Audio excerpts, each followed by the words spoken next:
Everyone's favorite corporate dramedy Succession went out on a high note with a brilliant final season which placed the climax of the Roy family drama within the context of both a pivotal US presidential election and a meandering acquisition deal with the streaming and social media firm Gojo. Engaging to the very last moments thanks to its compelling performances, sharp writing, and well-realized characters, the show was pretty damn fantastic from mid-season 1 on, which makes defining and making an argument for its greatest episode a pretty daunting task. There's the tragic and engrossing series finale, or the big Season 2 twist ending of This Is Not for Tears. Season 4's Connor's Wedding has been hailed by most as the best episode of the series and as one of the greatest television episodes ever produced, and for good reason. It's what the show had been building up to for 4 seasons and was still somehow unexpected, fresh, and loaded with so much more than just a massive character death. Couple that with what may be multiple Emmy-winning performances from any one of these 4 studs really, and you have a pretty darn perfect episode of TV. But I think there's one that's even greater and even more emblematic of why we all love the show in the first place. And it's the very next one.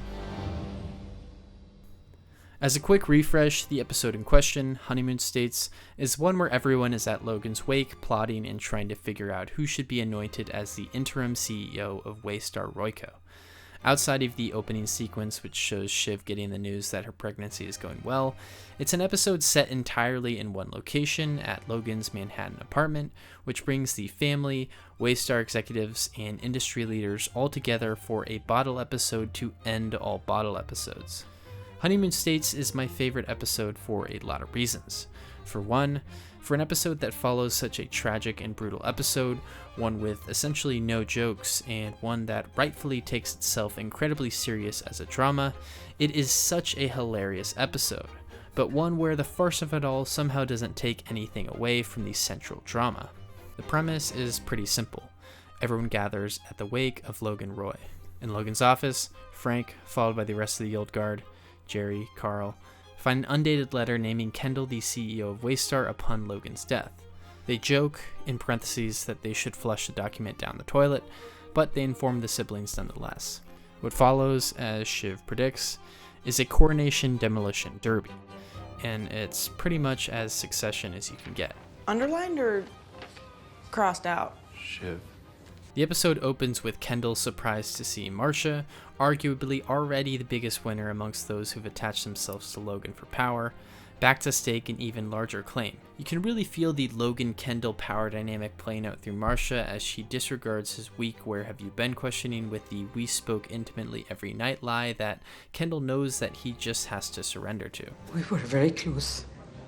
It was complicated, but we spoke intimately every evening. Right, okay. On the opposite side of the spectrum, we have Tom, and by association Greg, who have seemed to lost the most from the death of the patriarch. Outside of Carrie, who it's pretty much game over for her, Tom, having spent all of his time this entire show on his best behavior to serve Logan in hopes that he may be granted that coveted CEO spot, has to find a new person to suck up to. Being the wise executive he is, he chooses everyone. I like you, Tom. Good luck. But to no avail. Lip balm Tom Wom, lubing up his lips to kiss my butt. Before we dive deeper into the episode, I want to tell you about the sponsor of today's video, Private Internet Access VPN. It is a powerful piece of software that hides your IP address and safeguards your internet connection through an encrypted tunnel. This way, it shields your digital life from the eyes of those who are looking to exploit your private information. Perhaps most relevant to you guys, it also means that you get to unlock the full range of content from all over the world on all major streaming services such as Netflix and HBO Max. Because watching these services without PIA is kind of like only being able to select from a quarter of the items at a grocery store, and who wants that? Some of my favorite shows, like It's Always Sunny, are easily available on Netflix by changing the location to the UK. Private Internet Access is available on all platforms, and you can use one Private Internet Access subscription to protect an unlimited amount of devices at the same time.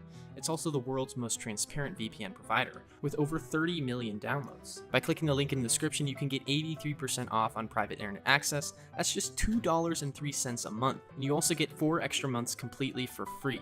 Oh, and there's a 30-day money-back guarantee and 24/7 customer support, so signing up is risk-free. Thanks again to Private Internet Access for sponsoring this video, and let's get back to the show. One of the best qualities of this episode is the sheer amount of character-revealing moments, and it's not just the usual great exchanges between the siblings. Perhaps the funniest moment of the entire episode comes from Carl of all characters when he explains to Tom how the board would view Tom's candidacy for CEO.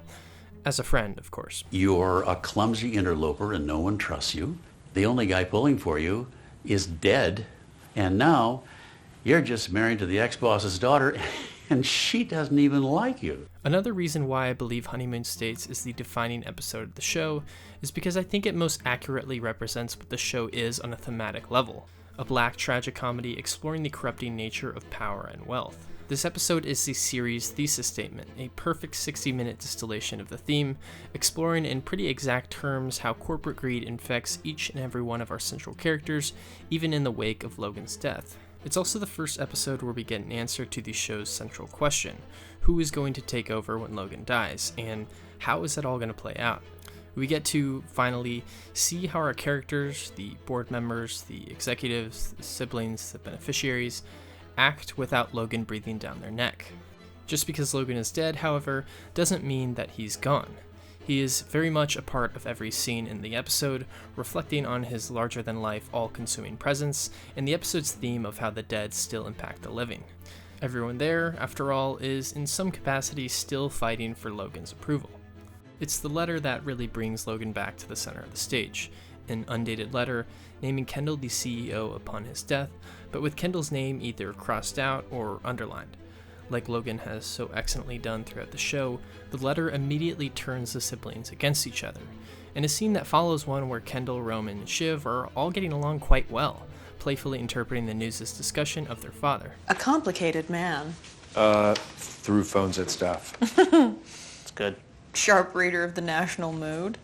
He's a bit racist. We see this friendly siblings to bitter siblings structure play out in the series a million times, none more notably than in the finale, where just after having a wholesome time in their mom's kitchen making Kendall a smoothie of random ingredients, the siblings tear each other apart in the board meeting. Jesus Christ! Oh. Are you fucking kidding me? What makes this episode even more special, especially for Succession and its tendency for satire, is how it's able to work in genuine emotional moments in the midst of one of its most absurd episodes. Immediately following the scene in which the letter is disclosed to the siblings, we have a scene between Kendall and Frank where Kendall asks Frank if the letter is real, if his dad really ever wanted him to take over the company. Of course, to Kendall, this means much more than that. It's really him questioning whether his dad ever truly loved him.